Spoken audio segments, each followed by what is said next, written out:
Good morning, everybody. Hi, good morning. Good How are morning. you guys? Great. Good morning. Wonderful. All school? I'm talking to you from Jordan. Oh, good. Thank you Great, for great. let us know. The weather here is perfect, guys. Okay. So, let's begin our course. I'm gonna share, or before sharing my screen, we had some homework. So, we had the group of the complicity or the definition of complicity and some points about complicity. Who were the names, please? Vijay, Sami, and Farid. Great. Next group. Who's the next group? Mr. Leadership style. Yes, are you ready? Yes. Your slides are Yes, ready. we are ready. Yes. Share Yes. your screen and go ahead, please. Okay. Okay. Mr. Nagir, you will start. Yeah, I'm going to share. Only 5 to 10 minutes, guys, huh? Yeah. Go ahead, please. And by the way, I started recording, so your presentations will be also recorded. Okay. Please let me know once you can able to see my screen. Clear, clear. Go ahead, please. Okay. According to the PMP, there are totally 6 different leadership styles are there. So the leadership styles are this. The first one is the visionary leadership, second affiliative leadership, and third participative leadership, fourth the coaching leadership, fifth the pace setting leadership, and the final one is the directive or autocratic leadership. So I'm going to explain the first three, and Mr. Gulam is going to explain the next three. So the visionary leadership.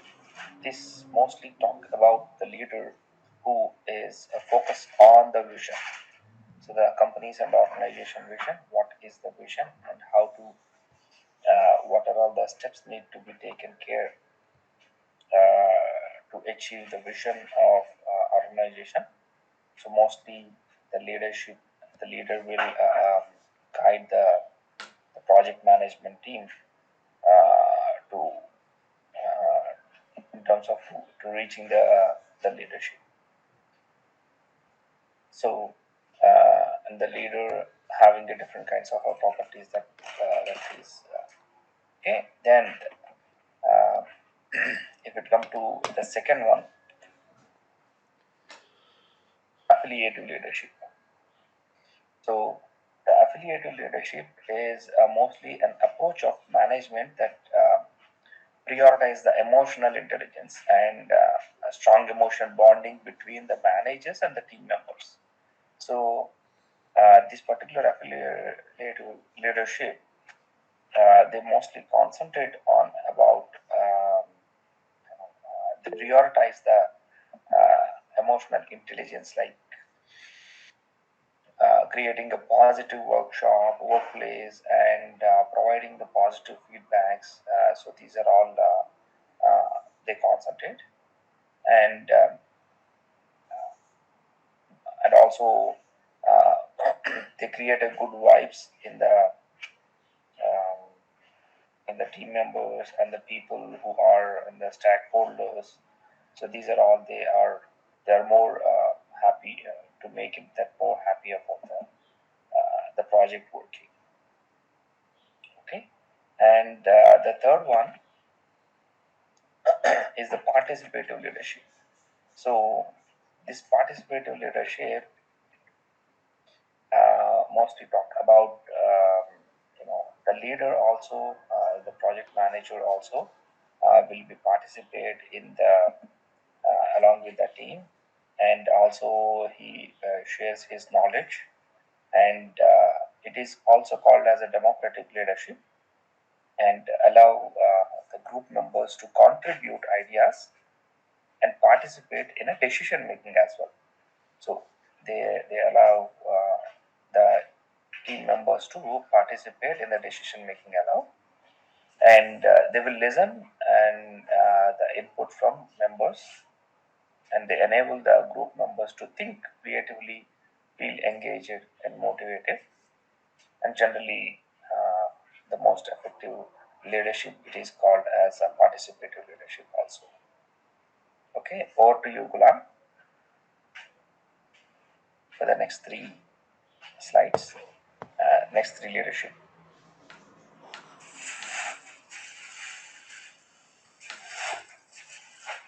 Hello. Hello. Yeah, Yes, Mr. Naga. Thank you very much. First of all, I did not make the in slides. It's in the word format. Can I explain, as it is, what I have to say? Might be Naga. You have the slides, right? I think I'm sharing in it. Okay, but Yeah, whatever I got, uh, yes. Okay, this the other leadership style, which is directive style. The directive style is the for the for those people who lack competence, but or enthusiastic and committed. So they need direction and supervision to get started for any. So the directive leadership clearly provides the specific instruction and defines the roles and tasks of the followers and closely supervises task completion. So decisions are made by the leader and announced to the followers. So this style is directive style, and the other style is pace setting, which is leadership style where leaders uphold high standard and expectations for their team. As the name implies, the leader sets the pace for their team or organization by putting forward an approach that they can summarize as do as I do now. So, leaders who utilize this style work with the highest level of performance, speed, and quality. So, the third style, sixth style is coaching style, which is for those people who have the competence but lack of commitment. So they need the direction, inspiration, and supervision because they are still relatively inexperienced. So they also need support and praise to build their self and involvement in the decision making to restore their commitment. An example of coaching leadership style is the workplace is a mentor is to mentor someone who is interested in your role or area of business. So you assess that they know where their gaps of the knowledge are, and then recommend readings, video, and courses, etc., etc.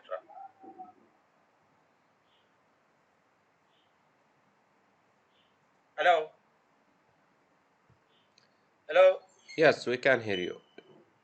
Yes, this is the three I which I explained. So again, the names of the three types you have explained, please. Yeah, this is one is the coaching and pace setting and directive. Good. What's about autocratic? What is that? Sorry. Autocratic. Uh, Uh, I did not go through have about this knowledge, but I have three prepared, which we decided. Okay, you So have one I more minute, guys, for the third slide. Who's explaining the third slide? okay, I I'm explain. going to, Yes. yeah, I'm going to put it that the third slide, during this particular identification or this particular exercise, I came to know there are more also are there. These are all the additional which identified, that is a servant leadership and autocratic leadership, democratic leadership, bureaucratic leadership, transformational leadership, and transactional leadership. According to the PMI, I need to remove here autocratic. Okay. According to the PMI, these 6 are the defined leadership PMI book 6. And but during this exercise, I came to know these also the leadership styles exist. Very good. So I want to put this one to you. Either it is the synonymous of these 6 leaderships or also an extra out of the PMI book 6. Good. An extra also are there. I just want to. Good. Did you put it go as a through what description. are the meanings of those ones? Yeah, up to some level, I haven't. The servant leadership means, as we discussed earlier, that the leader will serve the rest of the team to complete their work or to execute their tasks without interrupting them. What are all the interruptions, like serving food and serving the tools needed? Yes. So these kind of leadership. And autocratic leadership, like it's mostly defined as the leader who himself, like he involves in the project, but in terms of not a first phase, it's like he will just guide the team and make it the team to it can be useful when we don't need an input from others, so that they later only will give all the inputs. So it's kind of orders. and Okay. and in autocratic leadership, the leader will take an fast decision making, because he is only the person who is taking the decision, and he will maintain the communication as well. So this is the Okay. Let's autocratic make it leadership. faster, And please. democratic leadership is like it is, we all know that. So according to the democracy, we call as the most of the people willing, they will go to that particular leadership level. So the leader will take the most of the people opinion, and it will go with that. And the bureaucratic leadership, it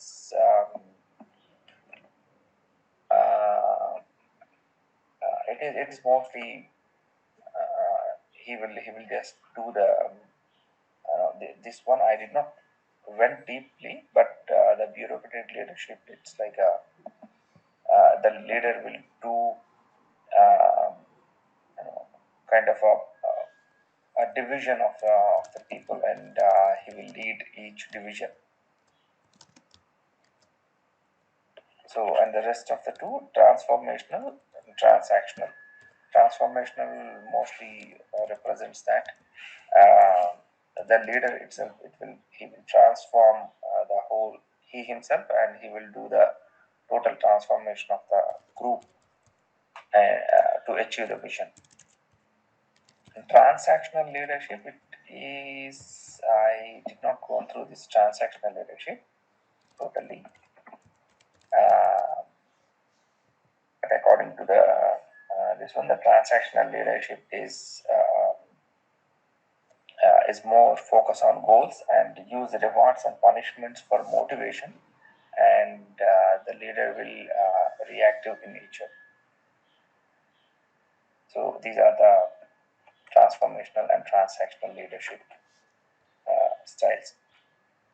Okay, Yeah, over to Mr. you, Mr. Jesse. Nagi. Thank you guys so much. The thing that you have done is brilliant. Thank you so much. We have two questions from Mr. Muhammad Faraj. The first one on the second slide, he was saying that your 6 point was having two different styles, but you have added them in 1 point. Are they the same or they are different?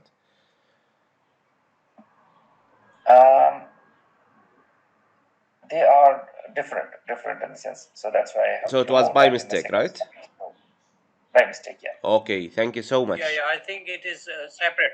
Okay, great. And he has also another question. Which one is correct depending on your two slides? You have slide number 2 and slide number 3. Which one is correct? Number 1 or number 2? according to PMI number 2. This is the which pages we can find those? sorry. Yeah. Do you know which page number pages 2. in the PMI book we can find them in the PM book? No, I went to the طيب, please pick it for us from the PM book. But I'll send you a chat message now. We have also 3 other types. We have liaise for, but I wrote it incorrectly. It has a Z at the end also. And we have charismatic and we have interactional. You have not mentioned those 3. So, your exercise now, Mr. Nagy and Mr. Ghulam, to pick one of the guys and to give them the last. Go to slide number 3, please. Participative. Slide number 3. We have number 5 and 6, transformational and transactional, because we did not explain thoroughly. So we need from here slide. We go with point number 5, point number 6, and the 3 points I have mentioned in the chat box. Who are you picking from the audience to explain next time? Okay. Pick 2. Oben. Mr. Oben, are you What here? is Oben? Yeah, I copied that. So I will explain the 3 you have mentioned here in the chat box, right? Okay, good. Thank you. And the other 2 points, who's next? Mr. Ghulam, you can pick one guy from the audience.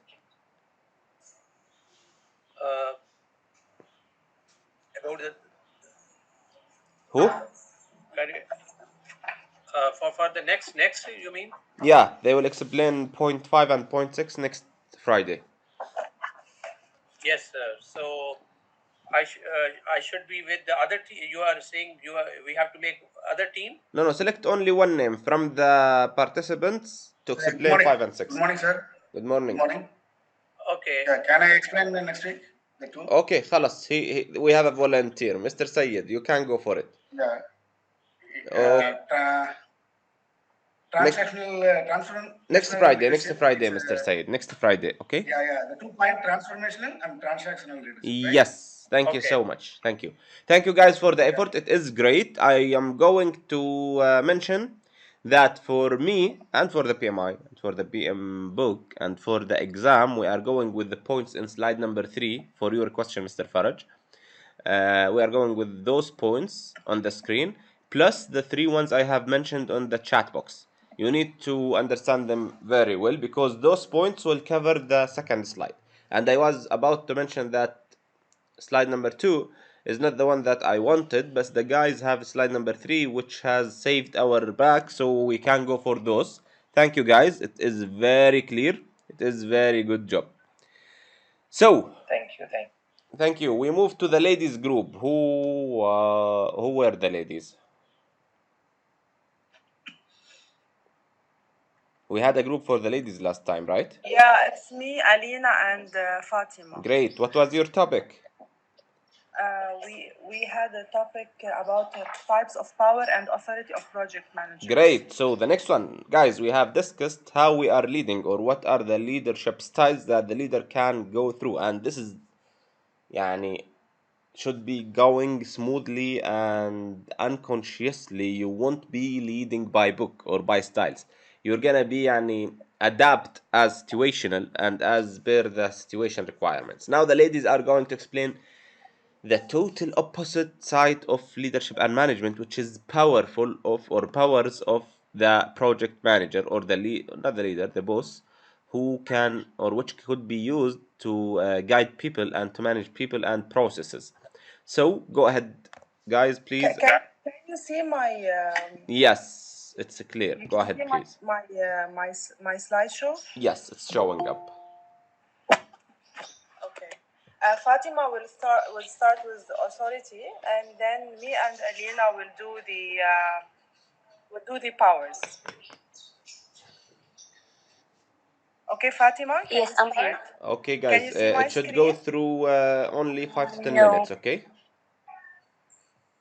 You cannot see my screen? No, your screen is there, but can you just minimize the... Yes, just give me 1 second. Guys, it should go through 10 minutes, okay? 5 to 10 minutes. I believe it's not my screen, guys. Miss Okay, no Fatima. problem. Yes. Just minimize this secondary window, please, huh?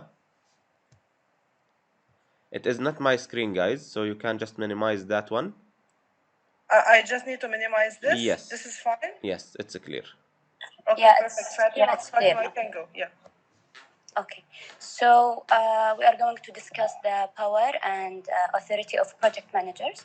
To start with the authority, authority is the position of control given to a person within an organization to encourage overall effective and efficient functioning of the project. Also, it can be the right to act or to direct the action of others in order to attain the organizational goals. So there are two types we can mention: that the right to exercise power over others, this is the authority, and second of all, mostly achieved through delegations, assignment of responsibility, delegations of authority, and the creation of accountability. Now moving to the power with my colleague Alina. Good morning, everyone. Fatima just mentioned that authority is the right to exercise power. So, what is power? Actually, power is the ability of a person, a team, or organization to influence others in order to achieve a set of goals. What we should know about power that the most important characteristic of power is dependence. A person has a power over me, for example, if he or she controls something I want. So this is the most important characteristic of power. There are 5 sources of power. I will talk about legitimate and reward power, and Darine will continue with coercive, referent, and expert power. So the legitimate and reward powers are granted to a person formally by the organization. So the legitimate power is a formal authority to control and use organizational resources based on the person's position in the organization. So as a project manager, you definitely have the legitimate power because you can give orders to the team members, you can assign tasks, you are the one who can define and decide the when and what of the project activities. So by default, you have a legitimate power because of your position. As for the reward power, it comes from the person's ability to control the allocation of rewards. And these rewards can be financial, for example, like raises or bonuses, or these rewards can be non financial, like recognition, for example, promotions, or even interesting work assignment. And of course, project managers have this power, the reward power, because they can assign interesting work assignment, they can acknowledge person's work, and at some point they can even suggest a financial reward. Now Darine will continue with the rest sources of power. Okay, so continuing, thank you, Alina. Continuing from Alina, she mentioned 2 of the personal powers, and the third one would fall under this category is the coercive power, which is the ability of which is somehow similar to the reward, but it's the opposite. Likewise, you can reward and you can also punish or penalize or enforce penalties or whatever on your team members, personnel, subcontractors, etc. And the final 2 powers are not personal. They are personal. They come. They are not formal. I mean, they are personal. It's the expertise power and the referent power. The expertise power, it comes as a result of the project manager's experience and knowledge and education in the field and expertise that he will be given this position in the project.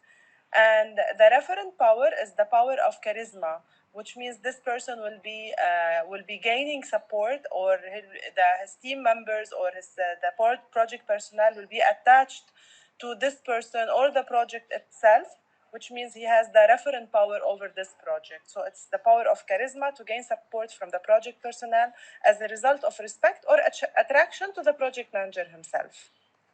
Thank you. Great, ladies. Thank you so much. It is wonderful. So, I'm gonna hand over the mic to the audience. Do you have any questions, guys, regarding the powers and the authorities of the project managers?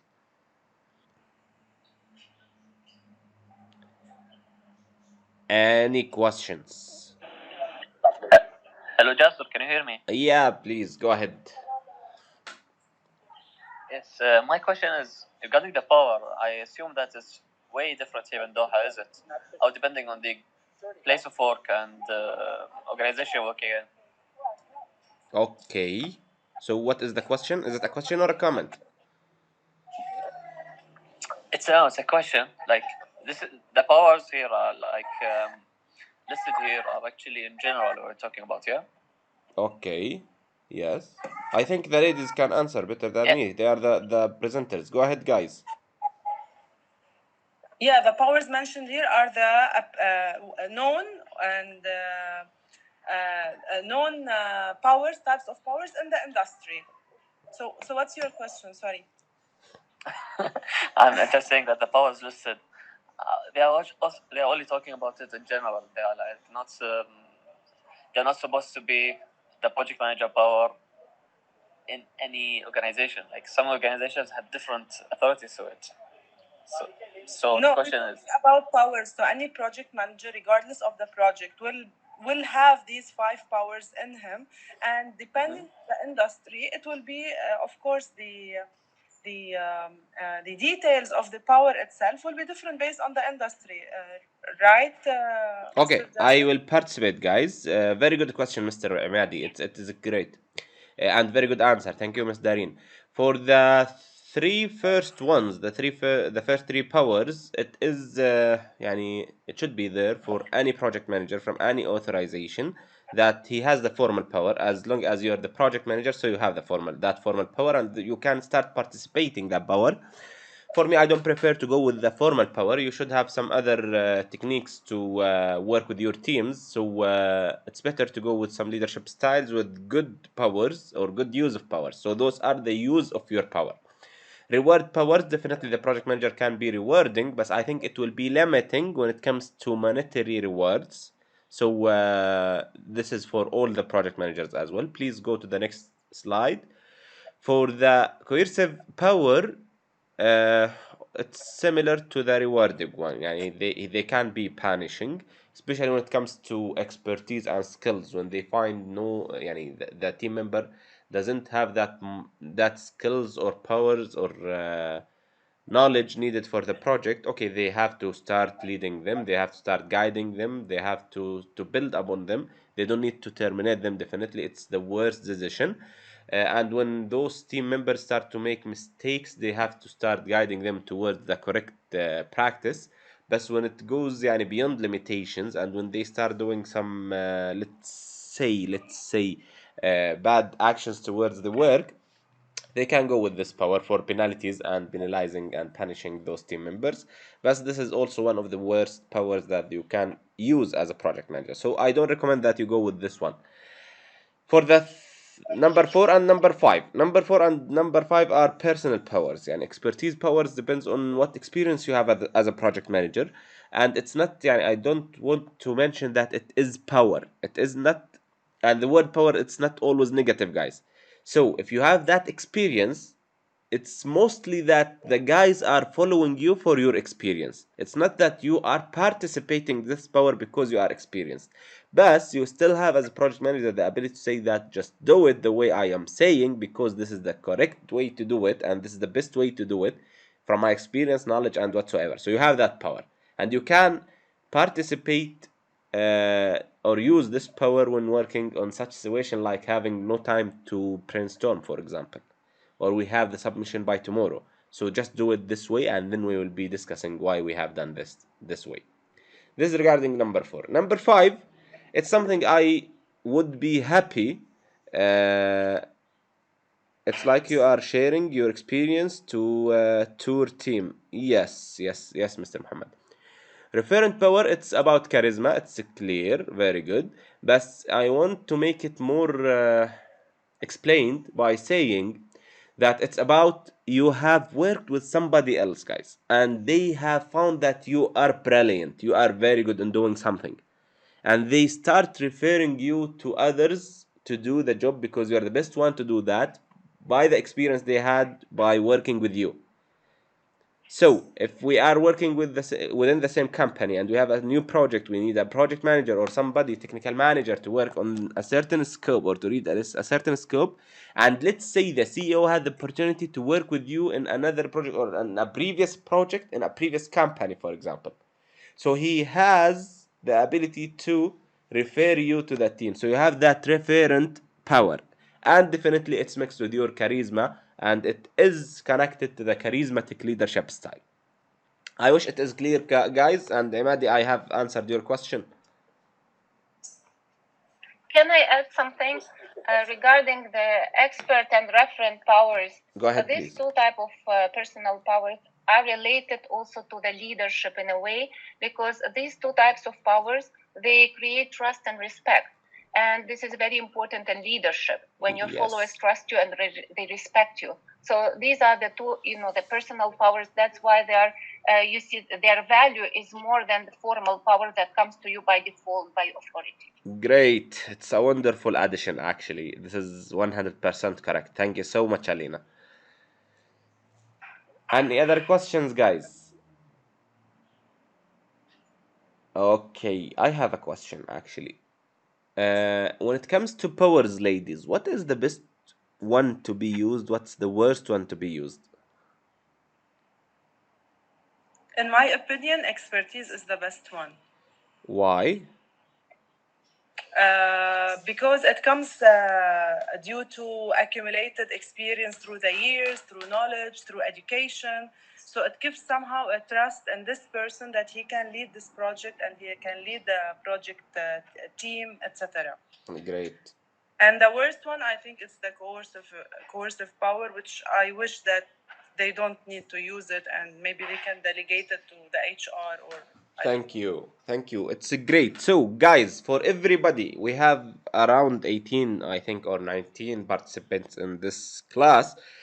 So, your homework during the week to give me the order from the best to the worst power to be used by the project manager. Okay, just give me the order 5, 2, 3, 4, whatever. Yani the name and the number, the name and the number, so we can know for you how you think about those powers and how to start using your power and authority as a project manager. Thank you, guys. Thank you, ladies, for the presentation. It was wonderful. Thank you. Great. So we go to the third group. Go ahead, guys.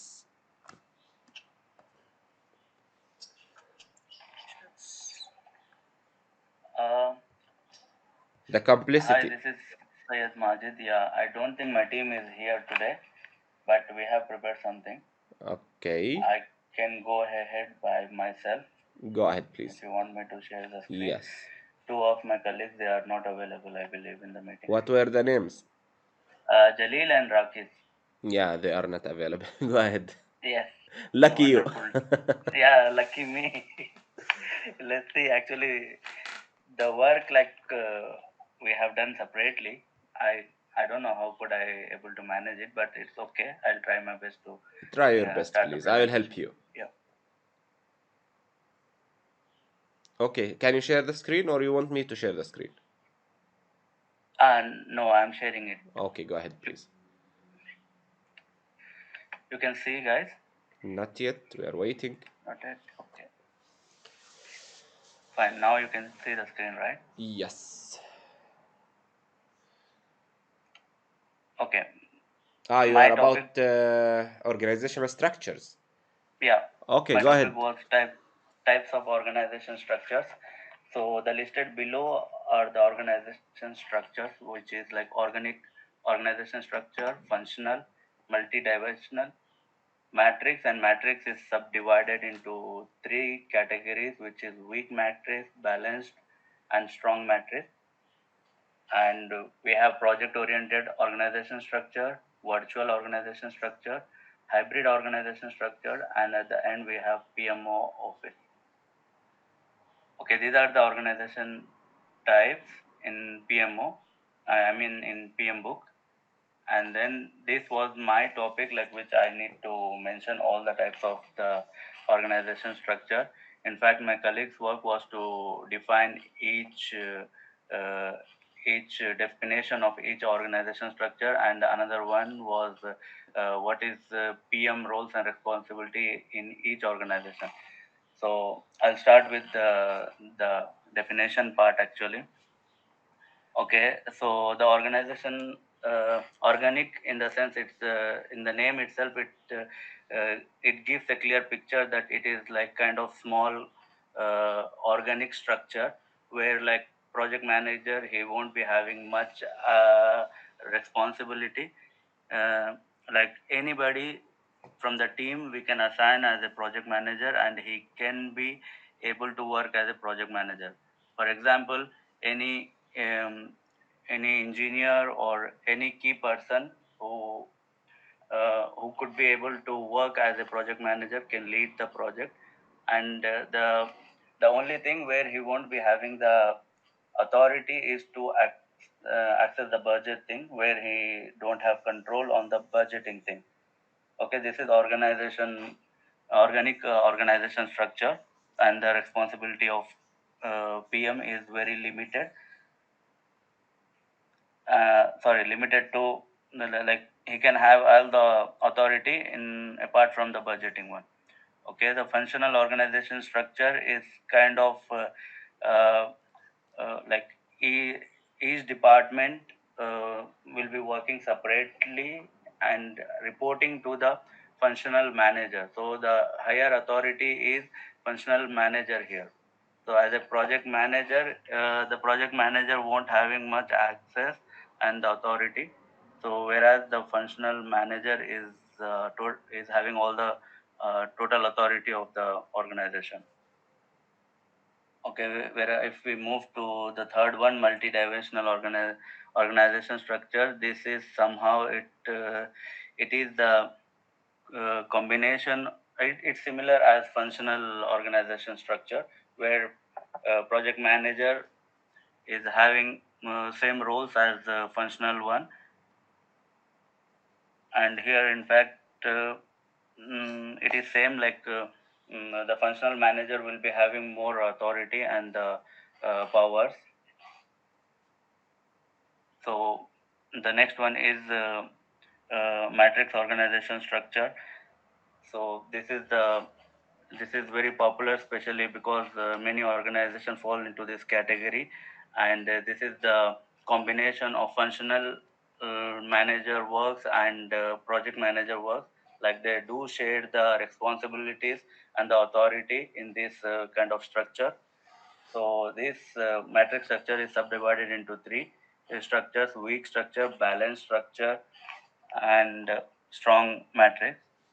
So in the weak structure, the functional manager having the higher authority compared to the project manager, where like functional managers are responsible for resource related decisions, and they are the one who are approving major parts of the project decisions, whereas the project manager is just working as a coordinator for like as a expeditor or coordinator in this matrix. And when we go to the balanced matrix organization, the project team members partially reports to two bosses, where the one boss will be project manager and the other boss will be functional managers, because in all these kind of structures both the project managers and functional managers are sharing the authority. So in here the project team members they are reporting to two bosses. So in strong one, well, like we can guess it, here also same, that project team members are reporting to two bosses. The delivery of the project becomes more important in this structure. Uh, uh, so they will be uh, having the assessment, and like performance assessment will be considered in this kind of matrix, where the project manager is doing the assessment and the functional expertise and all that would be taken care by the functional manager. So the next one, the fifth one, is project oriented organization structure. This is completely, as the name says, the project oriented. It is completely with the projects only. So this is a setting where teams are organized around the projects. After the completion of project, the team resources, like when they finish the project, they will not have any work. They need to go home, or the project managers, they can release the team because they are allocated to only one project at a time, or they can be shifted. The team can be shifted to other project if they have projects. Okay, so here the project manager is having full power. Like this kind of structure, we can see it in projects. Like project manager is the full authority person. He can take the decisions.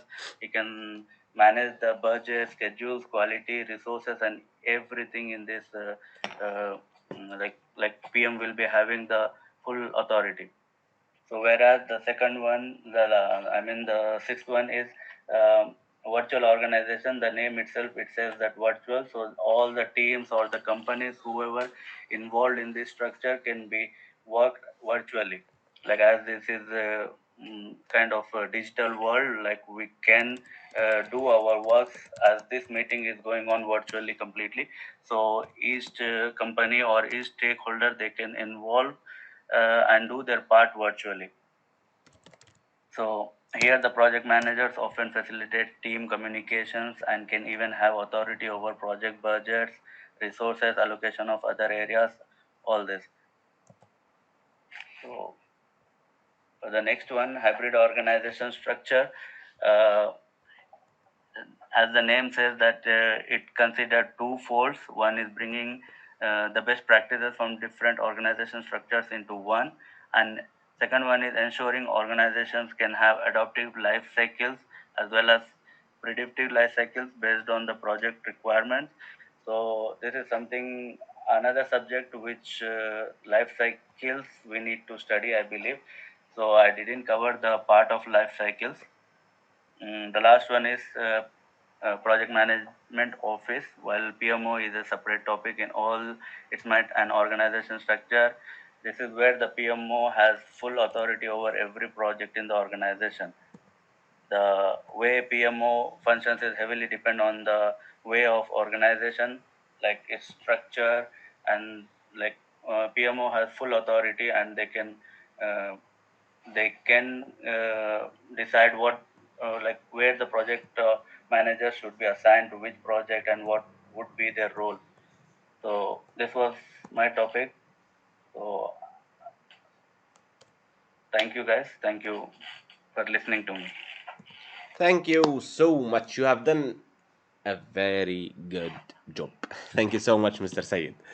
So, guys, any questions? Any killing questions for Mr. Sayed? I have a question.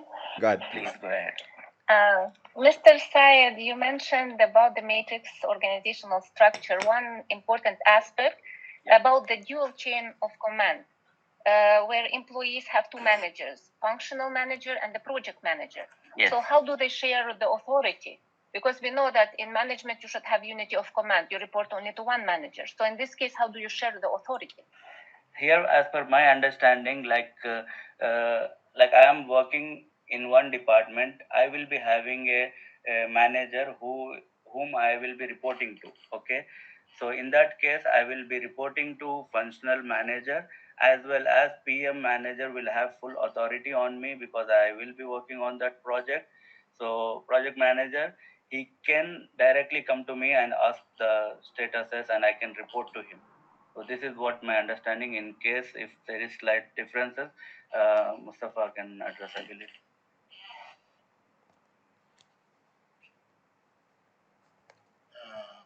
Hi, can I ask some question? 1 second, Miss Alina. Is this the answer for your question? Yes, but I just wanted to know if, for example, let's say the project management manager, sorry, has authority over the team member on the parts only related to the project and project goals, while I wanted to know, for example, if something related to the promotions or appraisal, annual review, maybe this is it's going to be the authority of functional manager, because they should share and split somehow the authority. You cannot be double, for example, appraised or or rewarded by both managers. Yeah, This is what I 100%. They are wanted not to know. sharing the authority. They might be sharing, sorry, the authority, but it depends on which type you are asking about. Again, did you specify which type of the structure you are asking about? Yeah, matrix. He asked about matrix. Yeah. Yeah, but we have three types. We have weak, balanced, and strong. Which one? Can I share the screen, Mr. Sayed, please? Can you stop sharing? Yes, please. Great. So I'm gonna share my screen, guys. So I think it will help you to understand the difference between those styles. And I highly recommend you guys to go to those pages from the 6th edition, okay? For this one, I'm trying to open. Do you see my screen? Yeah. Great. So let's go for the metric, guys. Here it's showing it's from the 6th edition, by the way. It's showing the type of the organizations, showing the authorities for the project managers, and some other characteristics of each organization, structure type, and typology. So, for example, you're talking about the matrix. You have those three. Can you please mute the microphones? Okay, I'm gonna go with this one. So you have those types, guys. Here, I'm gonna be highlighting those. We have this one. Sorry, I'm using this because I don't have my other laptop. So we are talking about those, the three ones: strong matrix, and balanced matrix, and weak matrix. I'll make this. So for the strong matrix, when we want to go for the project manager abilities, we have those titles here: the work teams, organized by whom, the project manager authority, the project manager role, the resources availability, who handles the project budget, and project management administrative staff. Sorry.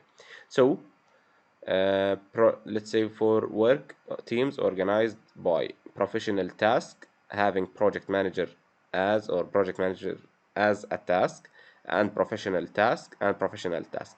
In the authority, it shows you moderate to high. So in strong matrix, it goes with the project manager. The answer is the project manager, not the functional manager.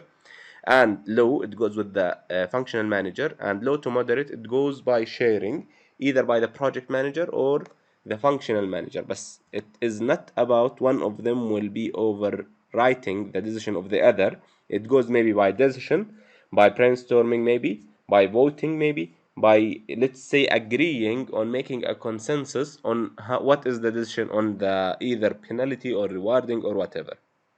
So this table helps you to understand how things are going in those organizations. Not only the matrix, it goes with others as well.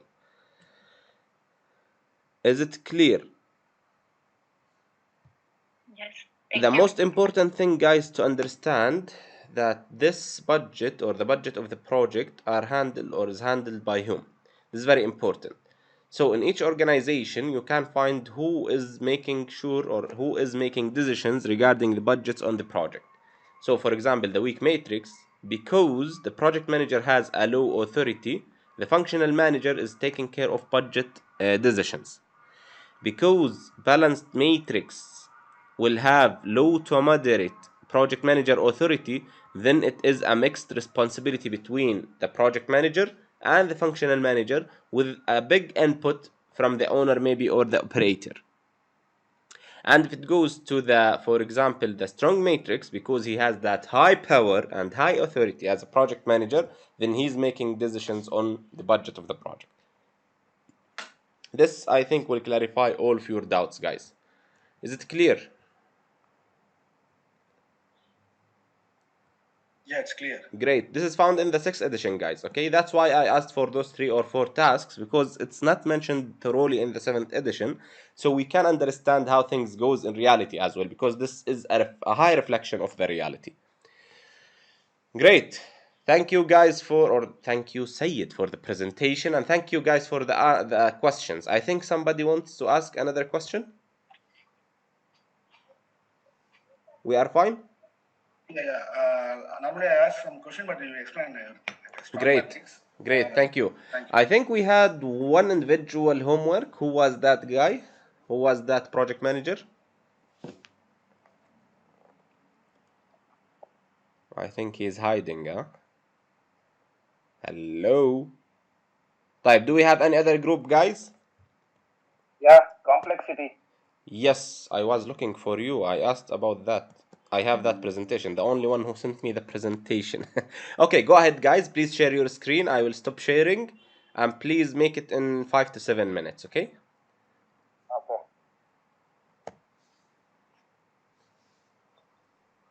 Can you see my screen? I'm using mobile. I don't think so. Well, yeah, we are seeing. Yes, you can share. It's okay. Nobody, Mr. Imadi. We are making jokes. Somebody who I have given a homework, but I don't know who was that individual guy. I think there's a problem. I cannot share my screen. Do you have your laptop? No, I am in the mobile.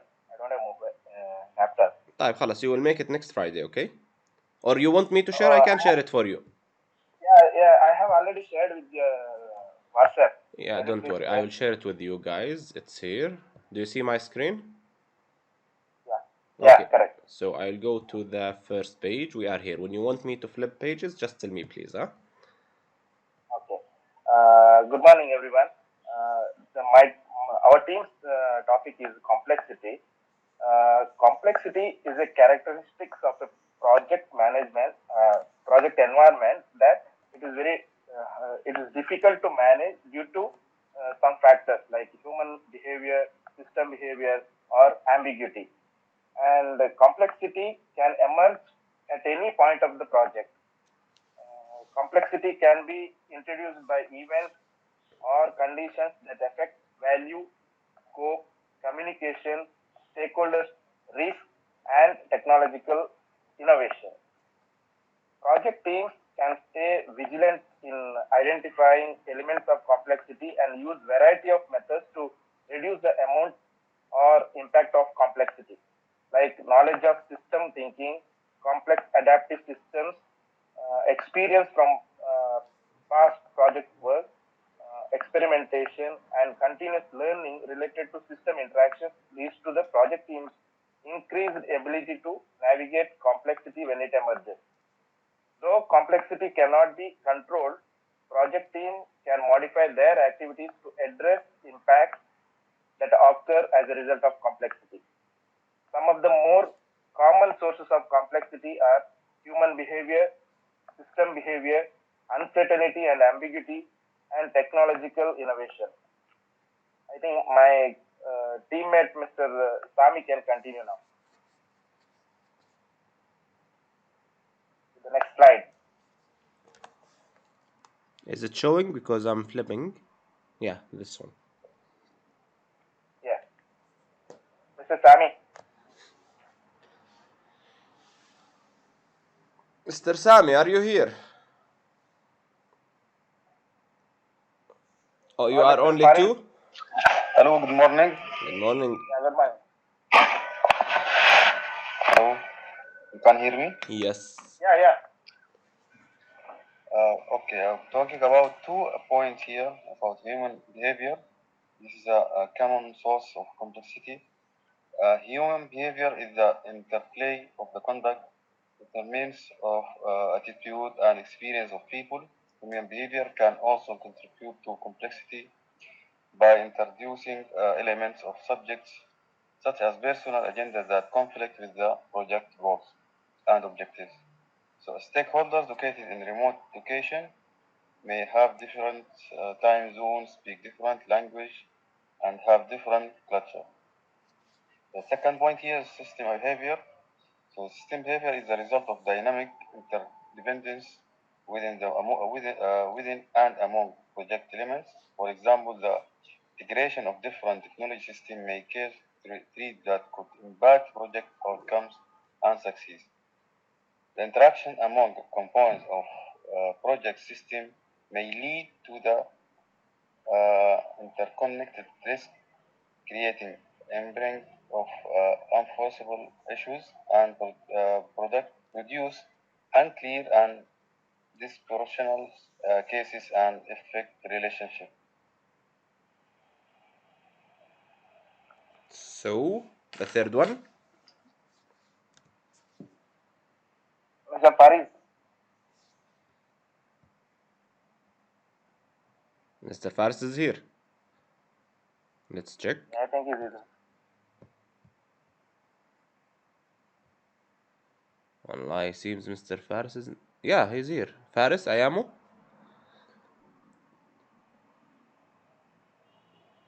You have his number, right? Yeah. I'll give you 1 minute to call him. 1 minute.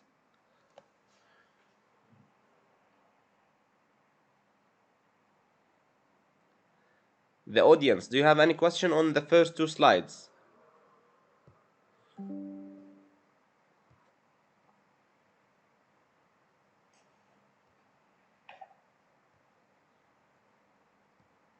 So is it clear, guys, for the audience?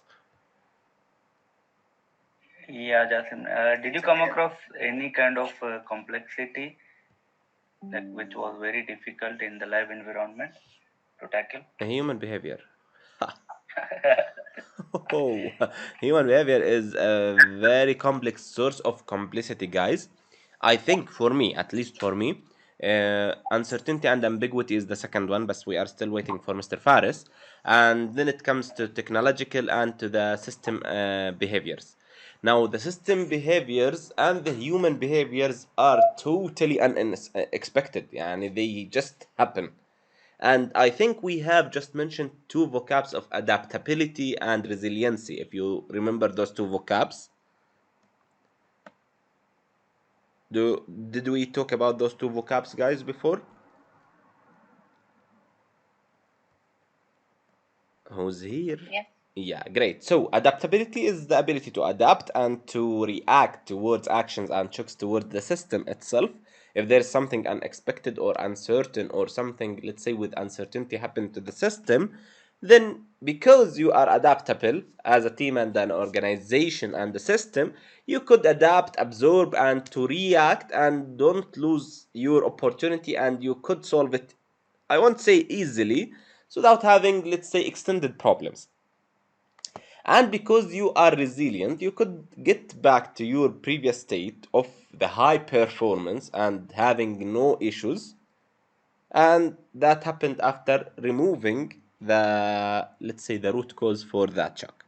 So because you have those two qualities as a company and a team and a project manager and individuals within the team and a system as a whole, you could recover from the two shocks.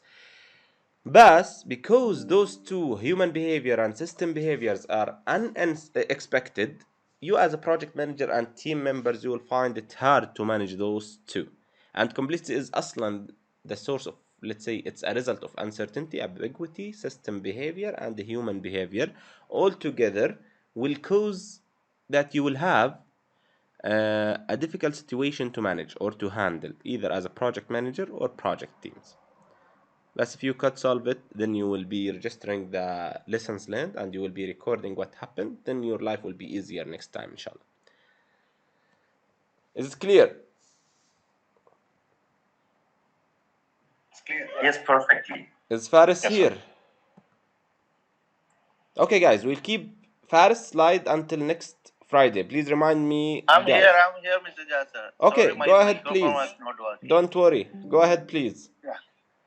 This uncertainty and ambiguity in the complexity, the other sources were explained by my teammates. Uncertainty and ambiguity is a state of being unclear and not knowing what to expect or how to comprehend in a situation. Ambiguity and uncertainty we can easily relate it to thing happened at the time of blockade. In all the projects it happened like that. We were uncertain how to move further because of this blockade, mainly for the shipments. And technological innovation can cause disruption to product service, ways of working, processes, tools, techniques, etc., etc. And this technological innovation we can relate to the thing happened at the time of COVID pandemic.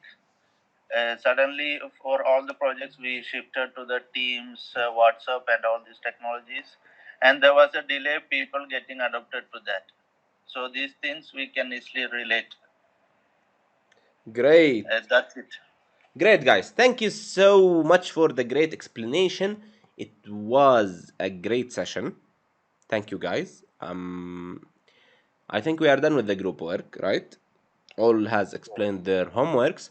So we are fine. This will happen frequently in our course, guys. So please always be prepared, and I want you to always participate in such type of homeworks. So, do you need a break before diving into our presentation? Yes. Okay, we'll have 5 or let's say 10 minutes break until 9:40, okay? Mr. Sayed, go ahead, please. No, that was for break only. Okay, so let's go for 10 minutes break. And 9:40 will be here. We'll be continuing on this presentation. We have started on the principles and labels for principles for project management, and we're gonna be diving in more. So let's go, guys. Just a question, what time you'll finish today? I'm not sure actually, but we will be finishing earlier. We will cover the 4 or the last 4 principles only today. So Okay, so 20 slides. by 11, let's say, something like that. I'm sorry, I'm asking because I need to arrange. Maybe earlier. Okay. Thank you so Okay, much. thank you so much.